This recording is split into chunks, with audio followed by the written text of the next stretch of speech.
Autobiography of योगी, एक ऐसी book जिसने स्टीव जॉब्स को भी इंस्पायर किया था।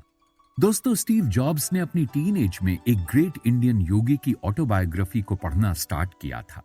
उस योगी की ऑटोबायोग्राफी उन्हें इतनी पसंद आई थी कि उन्होंने कई साल तक इसे बार बार पढ़ा।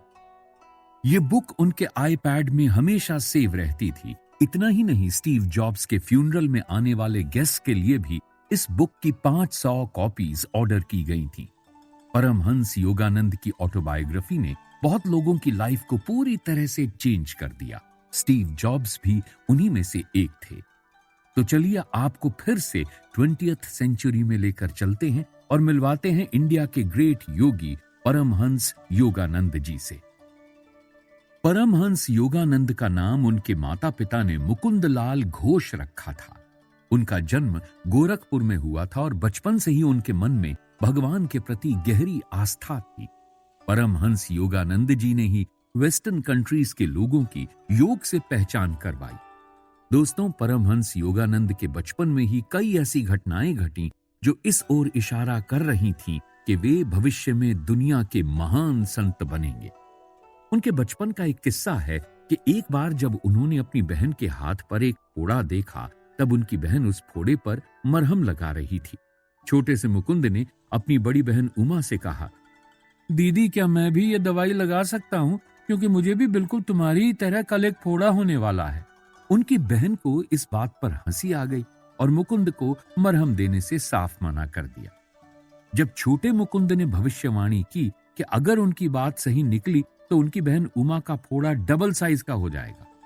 अगले दिन उनकी भविष्यवाणी बिल्कुल सच हो गई। मुकुंद के हाथ पर भी सच में फोड़ा हो गया। ये निशान उनके साथ जीवन भर बना रहा और जैसा कि उन्होंने भविष्यवाणी की थी, उनकी बहन उमा के फोड़े का साइज भी डबल हो गया था। कुछ समय के बाद मुकुंद को समझ में आ गया था कि उनका जन्म एक आम इंसान की तरह जीवन जीने के लिए नहीं, बल्कि एक खास मिशन को पूरा करने के लिए हुआ है, जिसकी शुरुआत बंगाली गुरु लाहिड़ी महाशय की भविष्यवाणी से हुई थी। उन्होंने ही परमहंस योगानंद जी के जन्म की भविष्यवाणी की थी। मुकुंद ने अपने कमरे में गुरु लाहिड़ी महाशय की फोटो लगा ली थी। यकीन करना मुश्किल है, लेकिन सिर्फ उनकी फोटो को देखने से ही मुकुंद की कॉलरा यानी हैजा जैसी बीमारी ठीक हो गई। दोस्तों, 1893 में जब परमहंस योगानंद का जन्म हुआ था, उस समय हिंदू सोसाइटी में गुरु शिष्य परंपरा काफी फेमस थी। नॉलेज यानी ज्ञान की प्राप्ति के लिए लोग अपने गुरु पर निर्भर रहते थे और गुरु ही उन्हें जिंदगी में आगे बढ़ने का सही रास्ता दिखाते थे। बहुत कम उम्र से ही मुकुंद अपने गुरु की तलाश और भगवान के साथ आत्मज्ञान यानी एनलाइटनमेंट की खोज में रहते थे। परमहंस योगानंद के पिता इंडियन रेलवे में एडमिनिस्ट्रेटर थे। अपने बेटे मुकुंद की बातें उन्हें कई बार सरप्राइज कर देती थीं और वे अक्सर अपने बेटे को लेकर परेशान रहते थे। परमहंस योगानंद के गुरु लाहिड़ी महाशय ने ये दुनिया छोड़ने से पहले मुकुंद की मां से कहा था कि उन्हें अपने लड़के के लिए एक ताबीज मिलेगा और सही समय पर वो ताबीज मुकुंद की मां के हाथों में अपने आप ही प्रकट हो जाएगा। उन्होंने कहा था कि परमहंस योगानंद की मां की मृत्यु के बाद वो ताबीज मुकुंद को दे दिया जाए। इसके साथ ही उन्होंने ये भी भविष्यवाणी की थी कि जब मुकुंद की मुलाकात अपने गुरु योगी से होगी तो ये ताबीज अचानक ही गायब हो जाएगा। हालांकि मुकुंद को इस बारे में पहले से कुछ भी नहीं पता था। मुकुंद की मां की डेथ के बाद उनके बड़े भाई अनंत ने ये ताबीज मुकुंद को सौंप दिया। अब मुकुंद के हाथ में वो ताबीज था जो उसे अपने गुरु और अपने योगिक भाग्य तक लेकर जाने वाला था। गुरु लाहिड़ी महाशय की भविष्यवाणी सच साबित हुई और जब मुकुंद अपने गुरु से मिले तो ये ताबीज एक दिन अचानक ही गायब हो गया। आखिर कैसे गायब हो गया था मुकुंद का ताबीज और स्वामी श्री युक्तेश्वर से कैसे हुई परमहंस योगानंद की मुलाकात, जानेंगे आगे।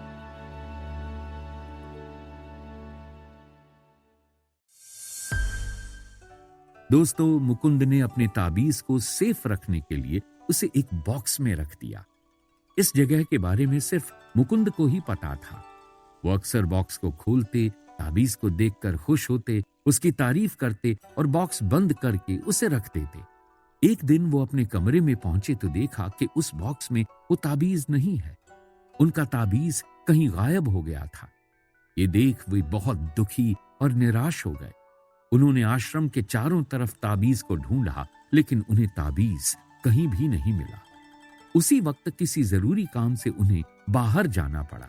सड़क पर चलते वक्त उन्हें एहसास हुआ कि एक जादुई शक्ति उन्हें अपनी तरफ खींच रही है। वो आगे बढ़ते गए और उन्हें एक डिवाइन विजन यानी दिव्य शक्ति का एहसास हुआ। ये उनके गुरु श्री युक्तेश्वर गिरी का पॉजिटिव ऑरा था। वे अपने गुरु से पहले कभी नहीं मिले थे, लेकिन इस दिव्य शक्ति के प्रभाव से परमहंस योगानंद तुरंत ही अपने गुरु से जुड़ गए। गुरुदेव, मुकुंद ने पूरी डिवोशन के साथ कहा। वे श्री युक्तेश्वर गिरी के शिष्य बन गए। उन्होंने ही परमहंस योगानंद को क्रिया योग का ज्ञान दिया था। श्री युक्तेश्वर गिरी ने अपनी शक्तियों से बहुत से बीमार लोगों को ठीक किया और साथ ही वे हमेशा मेडिटेशन के जरिए लाइफ के सही मतलब को खोजने में जुटे रहते थे। उन्होंने मृत्यु भोज जैसी रूढ़िवादी परंपराओं का विरोध किया और अपनी मां के अंतिम संस्कार पर भी उन्होंने मृत्यु भोज नहीं करवाया था। वे मानते थे कि हिंदू, ईसाई, मुसलमान या फिर कोई भी इंसान भगवान की सुपर पावर में भरोसा करते हैं, वो योग की प्रैक्टिस के जरिए भगवान के साथ खुद को जोड़ सकते हैं। उनका मानना था कि एक साधक को सेल्फ मास्टरी के साथ ही अपने ईगो को कंट्रोल करना चाहिए और खुद को पूरी तरह से ईश्वर को सौंप देना चाहिए ताकि वो अल्टीमेट पावर में मिल सके। उनका मानना था कि डिवोशन यानी भक्ति अपने हाईएस्ट फॉर्म में तब होती है जब एक डिवोटर फिजिकली, मेंटली और इमोशनली सभी तरह से खुद को ईश्वर के प्रति समर्पित करने के लिए तैयार हो जाए। वो ईश्वर से पूरी तरह से तब ही जुड़ सकता है जब उसका पर्सपेक्टिव, विजन, एक्सपीरियंस और माइंड हर तरह से स्पिरिचुअलिटी को फील कर पाए।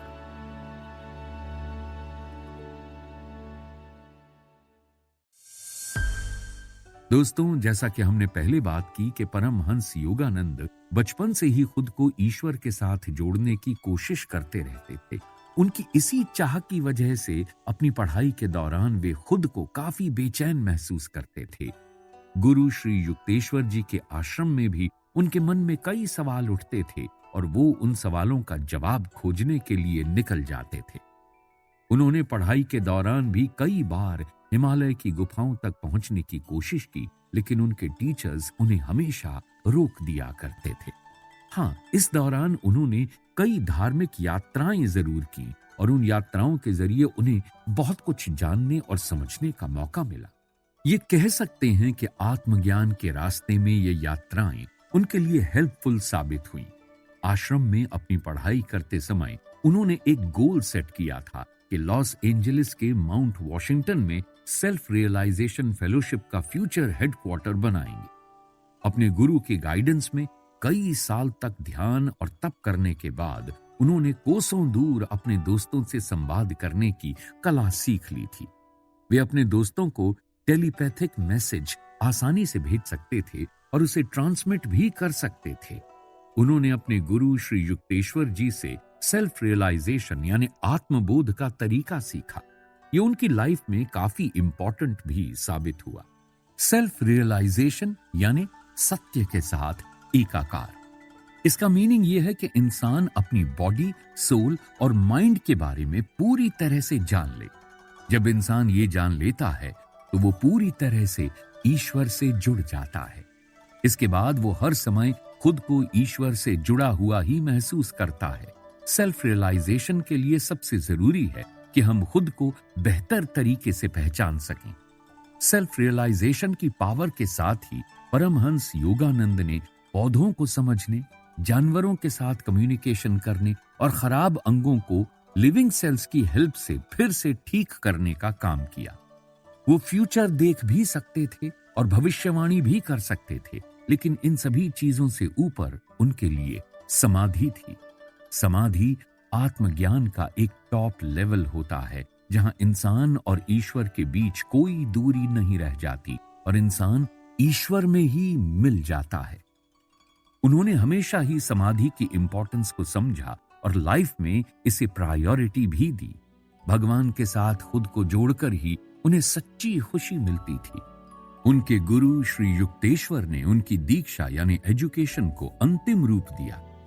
उनकी आश्रम की पढ़ाई पूरी हो चुकी थी। उनके डेडिकेशन के कारण गुरु युक्तेश्वर ने उन्हें अपना नाम खुद चुनने का मौका दिया था।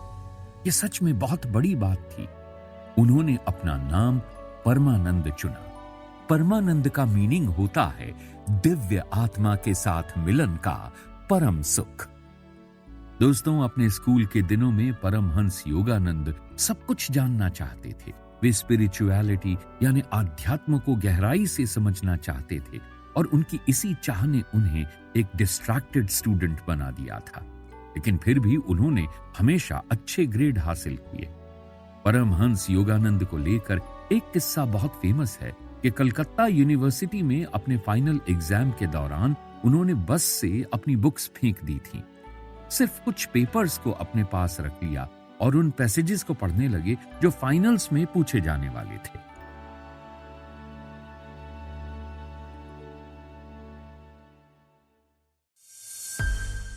दोस्तों, स्वामी परमहंस योगानंद ने मेडिटेशन यानी ध्यान के महत्व को समझा और उसे पूरी दुनिया में फैलाया। क्रिया योग को वे ईश्वर से जुड़ने का सबसे बेहतर रास्ता मानते थे।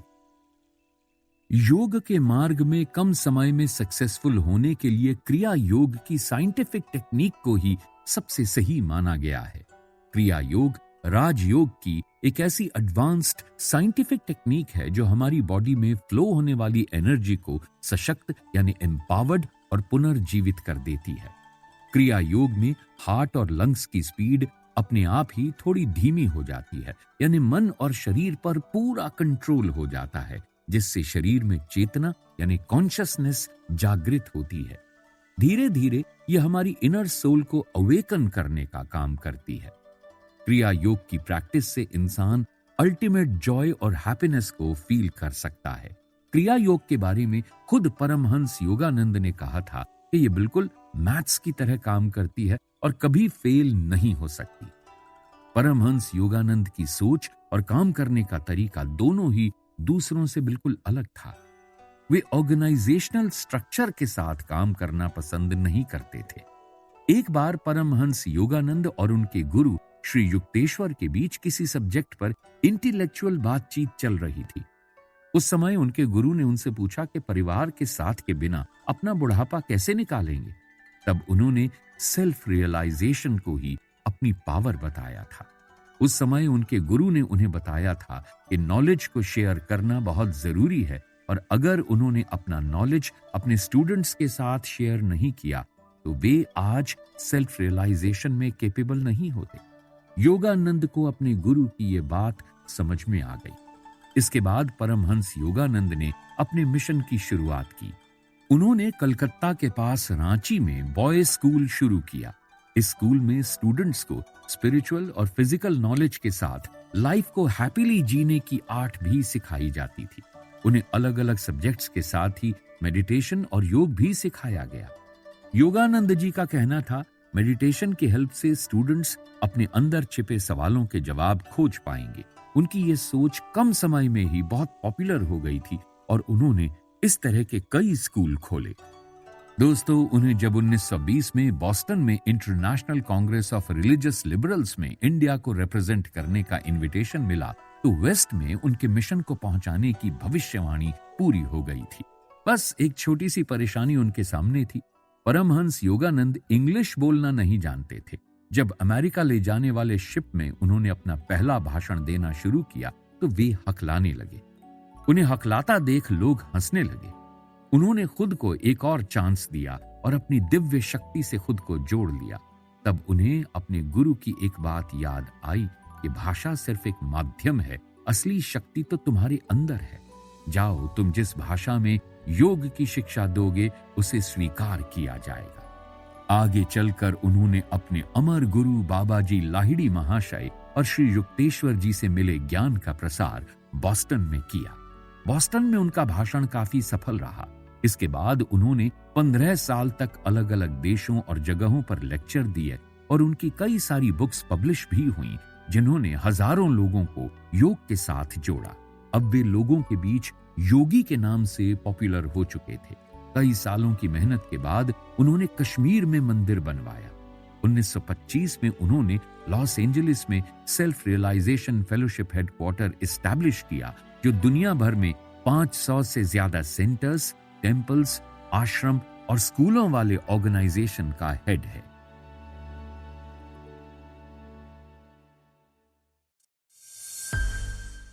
दोस्तों, आप सभी ने ये तो सुना ही होगा कि 1492 में क्रिस्टोफर कोलंबस इंडिया की खोज के लिए निकले थे, लेकिन अमेरिका पहुंच गए। अब आप सोच रहे होंगे कि इतने साल बाद इस बात का परमहंस योगानंद की ऑटोबायोग्राफी से भला क्या रिलेशन है। दरअसल ऐसा पता चलता है कि कोलंबस ईस्ट और वेस्ट के बीच उन विचारों के आदान प्रदान का मेन जरिया थे। जब योगानंद ने अमेरिका की धरती पर कदम रखा तो उन्होंने सबसे पहले स्पिरिचुअल और पब्लिक लाइफ जी रहे कई लोगों से मीटिंग की और बाद में अपने थॉट्स को एक्सचेंज करने के लिए मिस्टिक्स यानी रहस्यवादी लोगों का एक यूनियन बनाया। उन्होंने इस सब्जेक्ट पर आर्टिकल पब्लिश करने के लिए ईस्ट वेस्ट टाइटल के साथ एक मैगजीन भी स्टार्ट की थी। इसी दौरान Yogananda great American botanist Luther Burbank के अच्छे दोस्त बन गए। लूथर ने पौधों और सब्जियों की सारी किस्मों को डेवलप कर हिस्ट्री में अपना नाम शामिल किया था। लूथर बर्बैंक योगी की टीचिंग और यंगस्टर्स को उनके सिखाने के तरीके को काफी अप्रिशिएट करते थे। वहीं यूरोप में योगानंद ने बवेरिया में थेरेसी न्यूमैन से मीटिंग की। न्यूमैन ग्रीक, अरामी और हिब्रू जैसी कई लैंग्वेजेस जानती थी। उनका जीसस में गहरा विश्वास था और वो कई सालों से उनकी टीचिंग्स को फॉलो कर रही थी। न्यूमैन ने उन्हें काफी प्रभावित किया और इसके बाद योगानंद जीसस की सफरिंग को महसूस करने के लिए समाधि में चले गए। कुछ समय के बाद वे जीसस के अर्थली पाथ यानी सांसारिक मार्ग के बारे में जानने के लिए फिलिस्तीन चले गए। भारत वापस आकर योगानंद वर्धा में महात्मा गांधी के आश्रम में उनके मेहमान बने। उन्होंने गांधी को क्रिया योग सिखाया और इस बारे में उनसे लंबी चर्चा की। इंडिया के कास्ट सिस्टम के बारे में महात्मा गांधी से बात करते हुए योगानंद ने तर्क दिया था कि इस सिस्टम को एक आइडियल सोसाइटी बनाने के लिए लाया गया था जिसमें हर इंसान अपनी नेचुरल कैपेसिटी से काम कर सके। जब ये बेनिफिट जन्म और विरासत के समय दिए जाने लगे तो ये सिस्टम पूरी तरह से बिगड़ गया। अब बात करते हैं 1938 की। उस साल योगानंद वापस अमेरिका गए। उन्हें ये देखकर बहुत खुशी हुई कि उनके फॉलोअर्स ने सीक्रेटली एनसिनिटास शहर के समुद्र तट पर एक बहुत ही सुंदर आश्रम बनाया है, जो इस बात को साबित करता है कि अब योगी की लोकप्रियता पूरी दुनिया में फैल चुकी थी और क्रिया योग का महत्व लोग अच्छे से समझते थे।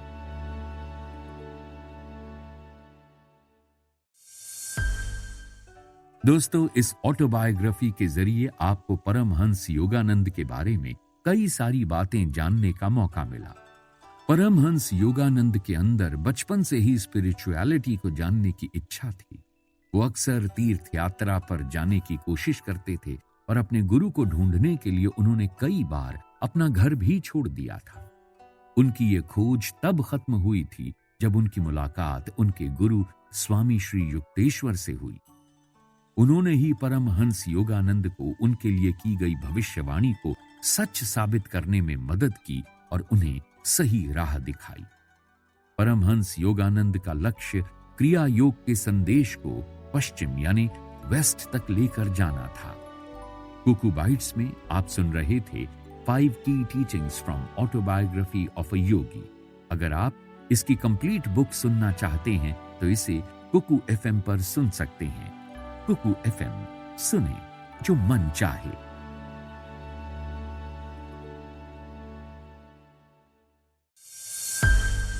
How to win friends and influence people, Dale Carnegie. दोस्तों, हर कोई चाहता है कि फर्स्ट मीटिंग में ही लोग उनकी पर्सनालिटी के दीवाने हो जाएं, या ये कहें कि इन्फ्लुएंस हो जाएं। लेकिन दूसरों को इन्फ्लुएंस करने का आर्ट इतना इजी नहीं है। अगर आप चाहते हैं कि पर्सनल और प्रोफेशनल लाइफ में हर कोई आपको अप्रिशिएट करे, तो आपको कुकू FM बाइट्स के ये की आइडियाज जरूर ध्यान में रखने होंगे, जिनसे आप वर्क प्लेस पर एक लीडर का रोल सक्सेसफुली प्ले कर पाएंगे और साथ ही मिनटों में आपकी पर्सनालिटी से लोग इंप्रेस हो जाएंगे। इस बाइट का फर्स्ट की आइडिया है कि आप दूसरों की तारीफ करके उनके फेवरेट बन सकते हैं। आपने अपने वर्क प्लेस या फैमिली रिलेशंस में कई ऐसे लोग देखे होंगे जो हर काम में कमियां ढूंढते हैं, दूसरों की तारीफ कम और बुराई ज्यादा करते हैं। ऐसा बिहेवियर आपकी पर्सनालिटी पर नेगेटिव इंपैक्ट डाल सकता है। इसे आप इस एग्जाम्पल के जरिए इजीली समझ सकते हैं। हाजी मस्तान अंडरवर्ल्ड डॉन था, जिसे बाहुबली, तस्कर या गैंगस्टर के नाम से जाना जाता था। शायद ही कोई हो जो उसके अच्छे कामों की तारीफ करता